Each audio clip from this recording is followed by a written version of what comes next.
दिल्ली चुनाव में 3 दल मुकाबले में हैं। तीनों एक दूसरे पर सियासी हमले कर रहे हैं और बाकी दोनों को दोस्त ठहरा रहे हैं। बीजेपी के लिए कांग्रेस और आप एक साथ है, तो आपके लिए बीजेपी कांग्रेस में पर्दे के पीछे की गठजोड़ चल रही है और कांग्रेस के लिए मोदी और केजरीवाल एक ही है।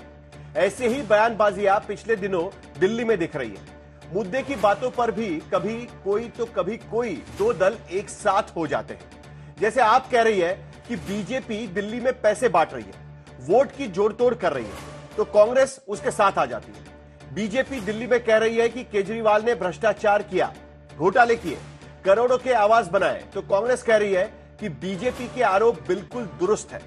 और अब कांग्रेस कहती है कि बीजेपी संविधान खत्म कर रही है, जाति गिनती नहीं कर रही है, तो आम आदमी पार्टी का समर्थन उसे मिल जाता है। तो ये जो सियासी भ्रमजाल है, क्या यह सिर्फ चुनावी चाल है?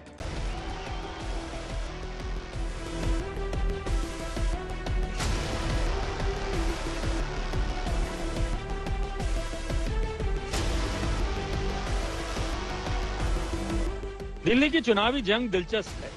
पहले देखिए बयान युद्ध। दिल्ली दंगल में बयान युद्ध। आप कहती है दो दुश्मन हैं, ए बीजेपी, बी कांग्रेस। वो बीजेपी को कहती है वो सोने की चेन, रुपए, कंबल, जूते बांट रही है, तो कांग्रेस को कहती है कि राहुल झूठ का प्रचार करते हैं, बीजेपी से फंड ले रही है कांग्रेस। अब पता चला 1-2 दिन से इन्होंने सोने की चेन बांटनी चालू करी है। झूठ का प्रचार राहुल गांधी जी कर रहे हैं। राहुल गांधी जी से किसी प्रकार का प्रमाण पत्र अरविंद केजरीवाल और आम आदमी पार्टी को नहीं चाहिए।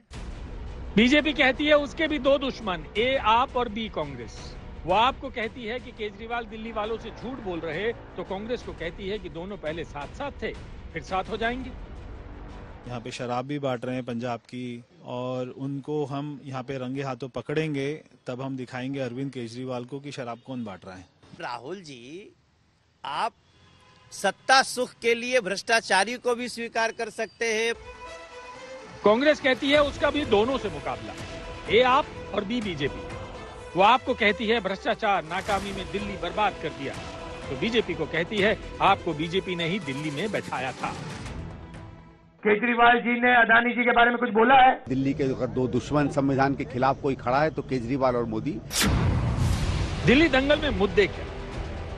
चुनावी अखाड़े में तीनों दल गुत्थम गुत्था हैं। एक दूसरे पर मिले होने का आरोप लगाते हुए खुद को पाक साफ करार दे रहे हैं। तो ऐसे में दिल्ली के मतदाताओं के सामने फैल रहे भ्रमजाल का कमोबेश सफाया इन दलों की ओर से अब तक उठाए जा रहे चुनावी मुद्दों पर गौर करने से हो जाता है। हालांकि सभी दलों का आधिकारिक चुनावी घोषणा पत्र अभी बाकी है, लेकिन नेताओं के बयानों और वादों से पता चलता है कि आप मुफ्त की योजनाएं, महिलाओं, मौलानाओं, पंडितों, ग्रंथियों, ऑटो चालकों को नगद पैसे से लेकर जाति आरक्षण का मुद्दा उठा चुकी है। बीजेपी दिल्ली की हवा, पानी, सड़क, स्कूल, अस्पताल के विकास का मुद्दा उठा रही है। कांग्रेस भी महिलाओं को नगद पैसे, मुफ्त इलाज और जाति गिनती का मुद्दा उठा रही है। लेकिन जाति आरक्षण का एक ऐसा मुद्दा है जिस पर कांग्रेस और आम आदमी पार्टी अपने अपने तरीके से चुनावी बात कर रहे हैं। जाट समाज का जो दिल्ली की ओबीसी लिस्ट में है, उसको केंद्र की ओबीसी लिस्ट में कब डालोगे? हमारी सरकार आएगी दिल्ली में, एकदम हम जाति जनगणना करके दिखाएंगे। जिस दिल्ली में चुनावी मुद्दा भ्रष्टाचार है, शराब घोटाला है, करोड़ों का बंगला है, एलजी से टकराव है, सरकार की नाकामी है, दिल्ली में बदहाली है, आदर्श आचार संहिता उल्लंघन है, वोटर्स का नाम जोड़ना घटाना है, वहां कांग्रेस पार्टी कई विधानसभा चुनाव में मात खाने के बावजूद जाति गिनती और आरक्षण का मुद्दा उठाती है, तो उसके पीछे के मकसद पर सवाल उठते हैं। क्योंकि दिल्ली में जाति गणित की बात की जाए तो सामान्य वर्ग के 46% वोटर हैं, अनुसूचित जाति के 23%, ओबीसी के 17% और 14% मुस्लिम वोटर मौजूद हैं। लेकिन पिछले कई चुनाव से दिल्ली में मतदान का फैक्टर धर्म भले रहा हो, जाति नहीं रहा। फिर भी राहुल गांधी दिल्ली के चुनाव में जाति गिनती का मुद्दा उठाते हैं। जब मैं जाति जनगणना की बात करता हूं, केजरीवाल जी के मुंह से एक शब्द नहीं निकलता है।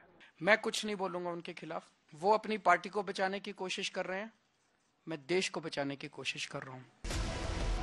अब ये चुनावी विडंबना कि दिल्ली की पार्टी देश बचाने चली है और देश की पार्टी दिल्ली में जात गिनने। बहरहाल मुकाबला अभी चालू है। ईवीएम ऑन होने में 3 हफ्ते बचे हैं। ये चुनावी तकरार किस ओर किस हद तक जाएगी और उसका चुनावी नतीजा क्या होगा, अभी देखना बाकी है। आज तक ब्यूरो।